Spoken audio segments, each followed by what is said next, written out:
कोण असतील महाराष्ट्राचे नवे मुख्यमंत्री? मुख्यमंत्री पदाच्या निर्णयाला लागणारा विलंब बघता महाराष्ट्राचा नवीन मुख्यमंत्री कोण असतील आणि महाराष्ट्राच्या मुख्यमंत्री पदाची ही लॉटरी कोणाला लागेल?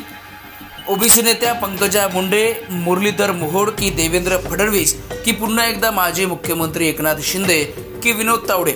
नमस्कार, आपण पाहत आहात सहारा समाचार. गेल्या अनेक दिवसांपासून चर्चेचा विषय बनला आहे तो म्हणजे महाराष्ट्र राज्याचे मुख्यमंत्री कोण असतील. राज्यामध्ये नुकत्याच आता आपण जर बघितलं तर विधानसभेच्या निवडणुका संपन्न झाल्या, निकाल देखील आला आणि त्या ठिकाणी एका हाती बहुमत जे आहे ते महायुतीला भाजपाला मिळालं. मात्र गेल्या अनेक दिवसांपासून महाराष्ट्र राज्याचा मुख्यमंत्री कोण हा प्रश्न मात्र अद्याप तसाच पडून आहे. अमितजी शहा यांच्या निवासस्थानी मोठ्या प्रमाणात बैठक काही दिवसांपूर्वी झाली. त्या बैठकीला एकनाथजी शिंदे, अजितजी पवार आणि देवेंद्रजी फडणवीस हे उपस्थित होते. त्या बैठकीनंतर शिंदेंनी प्रतिक्रिया देखील समाज माध्यमांसमोर दिली की बैठक सकारात्मक झाली आहे. मात्र नंतर माजी मुख्यमंत्री एकनाथ शिंदे हे साताऱ्यामधील आपल्या गावामध्ये त्या ठिकाणी गेले आणि ते नाराज असल्याच्या मोठ्या प्रमाणात चर्चा सध्या सुरू आहेत. अशातच मुख्यमंत्री पदाचा निर्णयाला एकंदरीत इतका वेळ का लागतोय जेव्हा मुख्यमंत्री पद हे फडणवीसांना मिळतंयच, अशा देखील चर्चा मोठ्या प्रमाणात आपल्याला पाहायला मिळत आहे की फडणवीस जर मुख्यमंत्री पद स्वीकारणार असतील आणि फडणवीस जर मुख्यमंत्री होत असतील तर मग एवढा विलंब का लागतोय की बाबा फडणवीस हेच मुख्यमंत्री असतील, भाजपाच्या हायकमांडात असं जाहीर करावं. मात्र त्या ठिकाणी असं न होता मोठ्या प्रमाणात विलंब जो आहे तो या मुख्यमंत्री पदाच्या निर्णयाला त्या ठिकाणी लागताना आपल्याला पाहायला मिळतो आहे. महाराष्ट्राच्या मुख्यमंत्री पद या पदाला एक नवीन चेहरा महाराष्ट्राचा मुख्यमंत्री म्हणून समोर येईल का?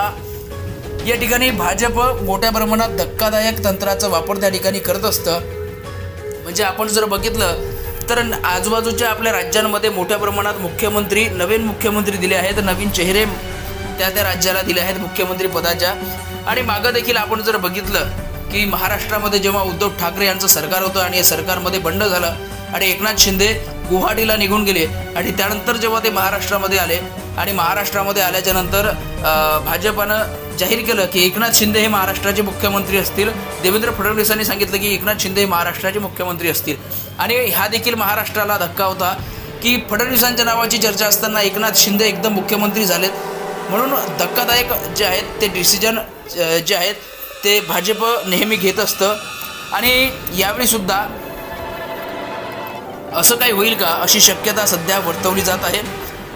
सोबतच तिकडे अजितदादा देखील आहेत, ते देखील चर्चा विनिमय आणि बैठकांमध्ये सामील होत आहेत. कुठले मंत्रिमंडळ आपल्याकडे खेचून घेता येतील, उपमुख्यमंत्री आहेत, अर्थ मंत्रालय कसं गाठता येईल किंवा कशा प्रकारचे आणखीन मंत्रालय आपल्याकडे आणता येतील, खेचून आणता येतील हे देखील अजित पवार सध्या बघत आहेत. सोबतच सध्या मात्र जोरात चर्चा होत आहेत त्या म्हणजे पंकजा मुंडे ओबीसी नेत्या आणि मुरलीधर मोहोळ सोबतच विनोदजी तावडे आणि देवेंद्र फडणवीस यांच्या नावाच्या चर्चा सध्या मोठ्या प्रमाणात जोर पकडत आहेत की महाराष्ट्र राज्याच्या इतिहासामध्ये एक आणखी नवीन इतिहास रोवला जातो का? नवीन मुख्यमंत्री महाराष्ट्राला मिळतो का?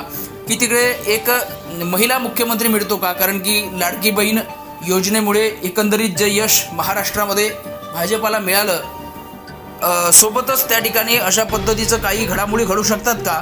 पंकजा मुंडे असतील किंवा आणखीन काही नवीन फॅक्टरी या ठिकाणी आपल्याला कामात येऊ शकतात का? हे पाहणं गरजेचं असणार आहे. आपल्या मत कमेंट बॉक्समध्ये व्यक्त व्हा. सोबतच आतापर्यंत जर आमचं डिजिटल माध्यम सहारा समाचार हे सबस्क्राईब केलं नसेल तर आताच सबस्क्राईब करा सहारा समाचारला. शुभप्रसंगी दागिने खरेदी करण्याची इच्छा आहे? मग वाट कसली बघताय? आताच भेट द्या पत्रोड येथील गुबे ज्वेलर्सला. सर्व प्रकारचे सोन्याचे व चांदीचे दागिने इथे उपलब्ध आहे. मेन रोड, पत्रोड, तालुका अचलपूर, जिल्हा अमरावती. गुबे ज्वेलर्स म्हणजे नातं विश्वासांचं. सर्व ग्राहकांची एकच पसंती म्हणजे गुबे ज्वेलर्स. तेव्हा नक्की भेट द्या गुबे ज्वेलर्सला आणि सोने व चांदीचे उत्तम डिझाईनचे दागिने आता खरेदी करा.